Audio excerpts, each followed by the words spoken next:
When you're dating or you're in a marriage, you're always looking for these subtle hints, these subtle clues as to what's going on with her. And in this video, I'm going to talk about if she's hiding something, how you can notice it, and what you should do moving forward to either get her to talk about it, get her to reveal it, get her to be truthful, or what you should do instead. My name is Baxter, and I help guys in betrayal situations. I've coached thousands of men, tens of thousands of men who come through my doors in one form or another. I've had over 3,000 guys come through the Betrayed to Badass program.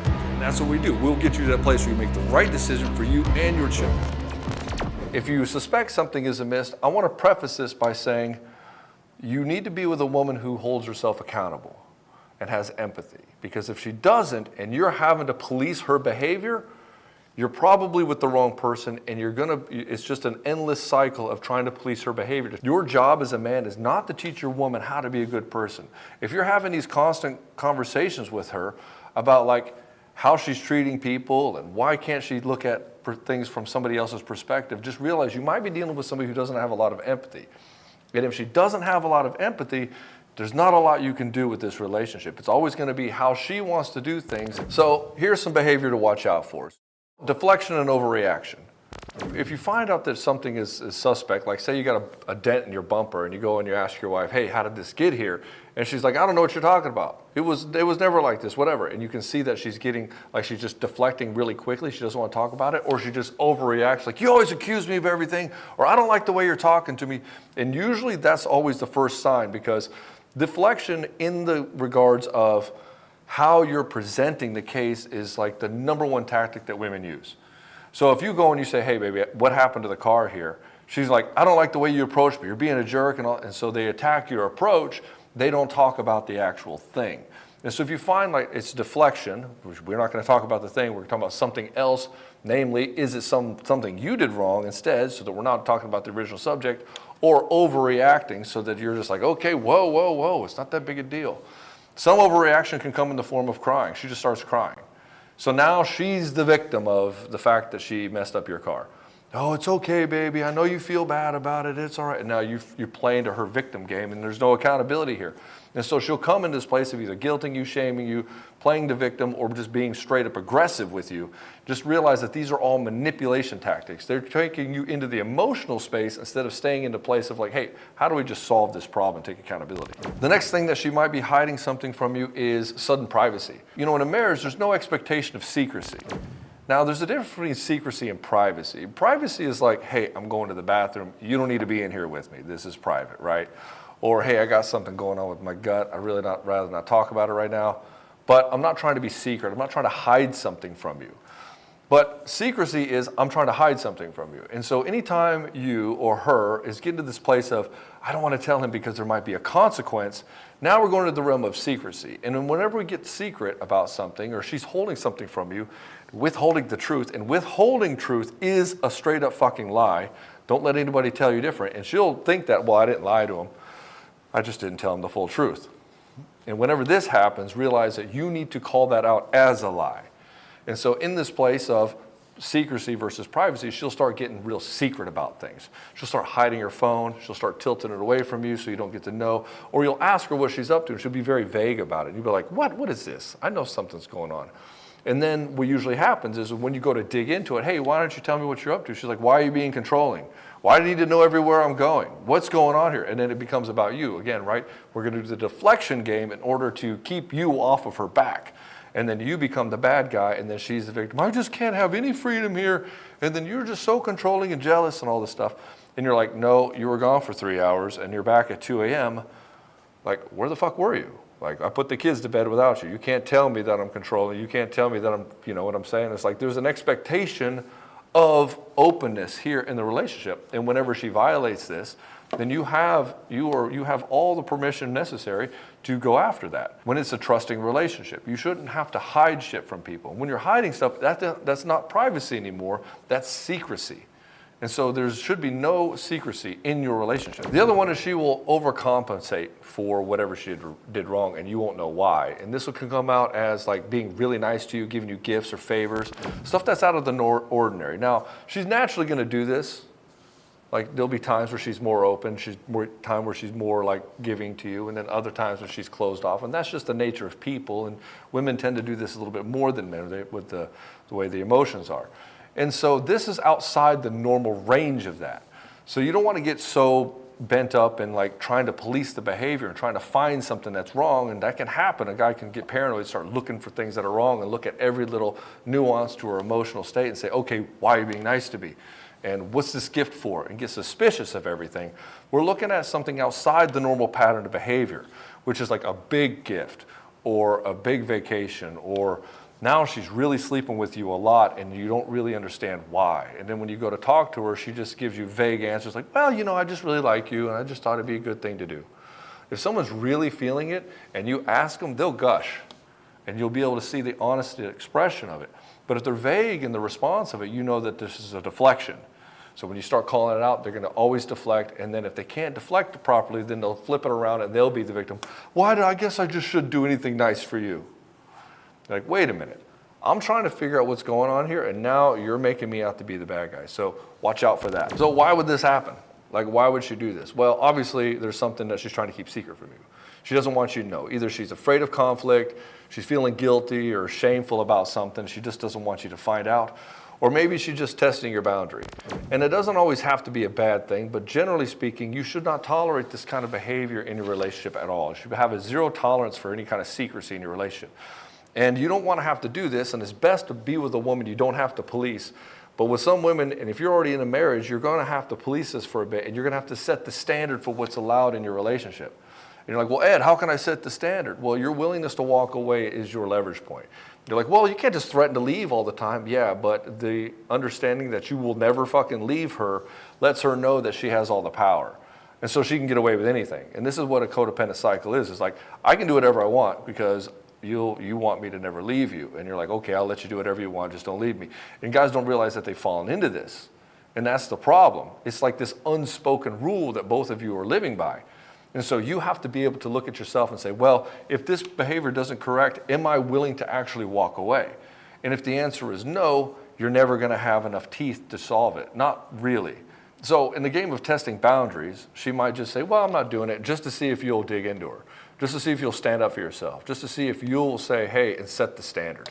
And so your woman, just like kids, and I'm not saying that your woman is an immature kid, but maybe she is, you know, they have to feel boundaries. So kids will act out and they'll want the parents to, they're subconsciously asking the parents to correct them, to collide with them and course correct and say, hey, here are the consequences for this actions.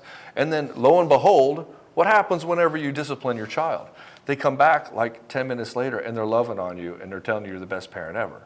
Why? Because you've created safety in that container. Like here are the guardrails with which we can operate.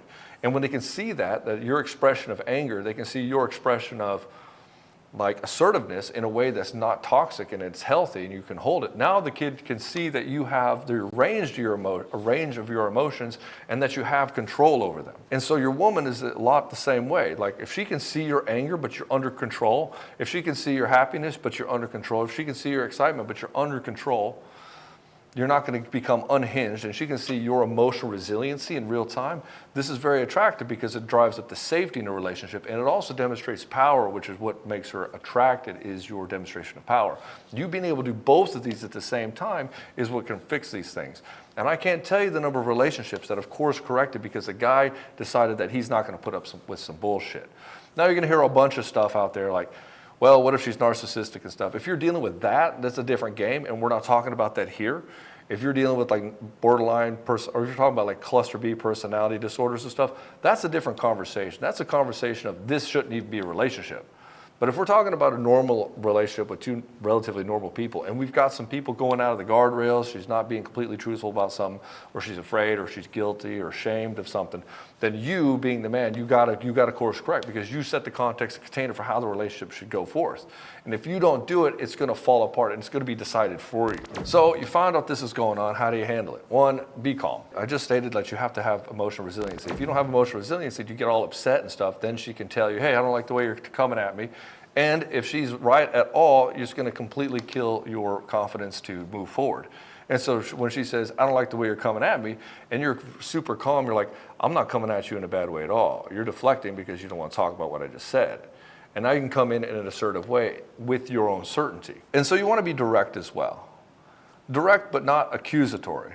You don't want to be like, I know what you were doing. You were up here doing this thing, right? So you don't want to put any words in her mouth. Say, hey, you've been gone for a while. What's you been up to? I was curious. And she's like, why do you want to know? Well, I just want to know everything about you. I want to know about your day. I want to share it in this. And generally that's the case. That is the case. And it has to be truthful. But if it's something like, hey, it's 3 o'clock, where you been? She's like, I just got whatever. Like, okay, now we're going to dig into it. Now we're going to have the collision because now you're deflecting. And so when this happens, you have to get clear on what your boundaries are going to be first. So before you get into the argument is not the time to figure out what your boundaries are. You got to figure out what that is first. So in other words, if you've got kids and she comes home at 2 a.m. and you're like, look, I can understand, we're going to talk about this in the morning when you're not drunk, and just know that that's what's coming. And then in the morning, that's the first thing you talk about. And so when you have these relationship issues, you can sometimes push it off to a later date by your choice, but you have to be like a dog with a bone with you. You cannot let it go. This can't be well, it's gone 2 or 3 days, I haven't brought it up. No, it has to be like an immediate thing. The relationship does not continue until the collision continues. And you have to be this way. You cannot let any inroads in these things. Now, you're going to come in with heart and humility and assertiveness, but at the same time, you have to be savage in the fact that you're not going to allow like chinks or weakness to happen in your relationship, because these things will grow. And if she sees this chink in the relationship, and she's not self-regulating it, it's going to fall apart. It's like, it's going to get worse. And really, it's better to, like I was saying at the beginning of the video, be with somebody self-regulating, somebody who's not going to do this shit to begin with. And then if you find yourself, you're in this situation, then you have to be the guy who is like a dog with a bone, so that either one of two things happens. One, it corrects, or two, it breaks you apart. Why? Think about the alternative. If you allow it to happen and she's able to beat you down with emotional manipulation or deflection and make you out to be the bad guy, or she cries and plays victim and you fall into it, then you've just agreed to codependency. I can do whatever the fuck I want if I promise not to leave you. And you're like, yeah, well, she threatened to leave and she's starting to do all this stuff, so I guess I'll let it go. I'll let it slide this time. And you just fell into it. And what you tolerate, you encourage. And so really, you have to look at this. You have to look at relationships. You have to be ruthless and savage in some ways. That this is how we're going to operate, and there are no other ways to operate. Because once you start breaking that apart and you allow this to happen, and she's not self-regulating, then what ends up happening is that she'll start taking advantage of it. You did it this time, now she can do more, she's going to do more, she's going to do more. This is how cheating occurs. It's this small step here that eventually turns this big, hairy, audacious beast down the road. And it got from point A to point B because the guy didn't go in and intervene and do something about it. He didn't either say here at the beginning, hey, I'm not putting up with this, which would have been during the dating phase, or we're going to leave. I'm going to go. And because of this, men have trained women to be completely unaccountable and to guilt and shame and blame and use all this kind of emotional manipulation. Guys fall for it. Why? Because guys don't believe that they're worth anything. And because they don't feel like they're worth anything, they take what they can get. They're like, well, I guess I can work with this. You know, I guess that's what I got to deal with. No, you don't. You don't. Women are falling apart because you aren't holding them accountable. Women are getting worse in this endeavor because you're not holding them accountable. And so if you want it to be better in your life, hold them accountable. Now, with that being said, not all of them are going to be accountable. So just pick the ones that are. And you're going to say, Ed, but most women in society aren't this way. How are you going to do it? These are all unicorns. Well, you're not trying to date every woman in society. You're trying to find one that's great for you. So stop worrying about all that bullshit. It's just an excuse for you not to do what's required, and then go in there and find that woman that's good for you. You don't need all of them. You just need one. And if you've gone through this whole endeavor of trying to get her to open up and trying to find out what's going on, and she will not, you can press it, and you should. You can even investigate if you want, if it's big enough. But just realize that the investigation game is a rabbit hole. And digging more is something you shouldn't have to do. Like when you're in a relationship and she's not being open with you, you shouldn't have to dig. You shouldn't. It's not your job to dig in there and try to be her fucking psychiatrist or try to figure her out. That's not a partnership. That is a hierarchy where you set yourself as somebody who is more capable of her, and you're trying to get this person and force them up to where you're at. And just realize that if you get into this place, you're having to like, well, I think I need to investigate. Or how do I just force her to open up and tell me the truth? I'm only getting half truths. Just realize you're asking the wrong question. The real question is why are you putting up with this and staying with her? When you answer that question, you'll know exactly what to do. Just because she's hiding something doesn't mean it's the end of your relationship. We don't have to go to this fatalistic place of like, it's the worst ever or it's the best ever. What it means is just, it's something that needs to be corrected by you, and you need to do it. And really, you shouldn't have to. Let's be very clear, you shouldn't have to. But not everybody's a good communicator. Not everybody feels like they're safe in a relationship. And so for you, the better that you can get at this, the more you can cultivate a great soulmate situation. And so having a great woman in your life, having a soulmate situation, it's this garden that you grow. You have to be the one who has the garden intended. And then she can grow in the context and container of what you create. But you have to root out the weeds. You have to keep the deer away. You have to be the one to protect the garden, make sure that it goes the way you want it to go. Because if you don't, it's going to go and it's going to grow in a weird way. It'll be mutated. Bugs will eat it. You know, it's not going to be good. So you have to create the kind of relationship you want by setting the context and container for why you're together and how you're going to operate together. If you would like to do this, you want to become an absolute savage soul seducer, and you create this amazing relationship with your woman, and soulmates are created. They're not found. They're created by two people who are accountable for what they want, and you want to be the leader. And if you want to be the leader in your relationship, you have your woman follow you, have your woman who absolutely desires you, absolutely appreciates you, and completely devoted to you, and tells you this every day. And she's in this harmonious place where her emotions aren't all over the fucking place, and she's pretty calm and consistent and loving. If this is what you want in your relationship, if you're going through a betrayal situation, you're going through marriage ending, this is the way to do it.